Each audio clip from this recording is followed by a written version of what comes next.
Que je comprenne mal, vous n'affirmez pas que les programmes portés par le gouvernement français ou européen sont fondés sur la promotion de la pédophilie. C'est pas ce que je comprends ce que vous dites.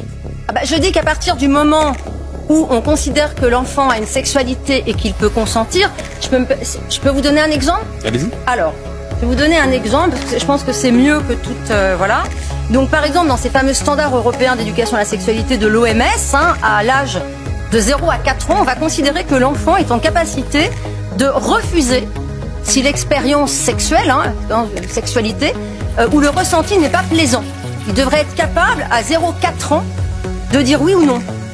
De 4 à 6 ans, il va falloir lui apprendre à utiliser un langage sexuel de manière non agressive. Alors je ne sais pas si vous connaissez beaucoup d'enfants de 4 à 6 ans, mais un enfant de 4 à 6 ans qui utilise un langage sexuel, il faut d'urgence s'intéresser à cet enfant et se demander dans quelle mesure il a pu être confronté à des situations traumatiques pour pouvoir utiliser un langage sexuel en plus agressif. Comprendre que les sensations liées à la sexualité, on est toujours entre 4 et 6 ans. Vous me citez quel document exactement ici? Les standards européens pour l'éducation à la sexualité de l'OMS. Mais qui sont pas ceux dont se réclame le gouvernement français.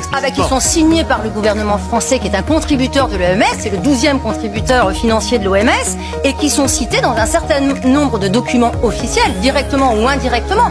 À partir du moment où vous retrouvez, si vous voulez, le principe d'une sexualité infantile et le principe d'une capacité de consentement à un enfant de 4 ans ou 6 ans, évidemment qu'on fait référence à ces travaux-là. Et ça, vous allez retrouver dans toute une multitude de travaux, et notamment en premier des lieux, en premier desquels, la stratégie de santé sexuelle française 2017-2030, qui est très claire sur le fait qu'elle veut défendre une nouvelle idée de la sexualité, une sexualité positive qui fait partie de la santé et qui permet d'éduquer les enfants dès le plus tôt possible, de manière à ce qu'ils soient capables notamment de s'autodéterminer. Donc là, on va faire le lien avec l'autodétermination, c'est-à-dire l'idéologie du genre.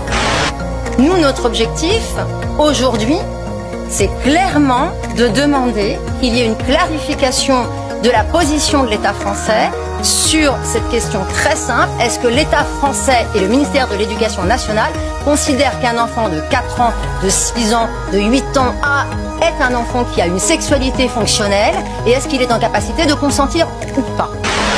Je crois que là il y a une vraie question, c'est-à-dire est-ce qu'aujourd'hui en France, le ministère de l'Éducation nationale, alors que la France vient de décrocher au classement PISA, est-ce que la priorité, c'est l'éducation de la sexualité des enfants prépubères, c'est-à-dire avant la 5e?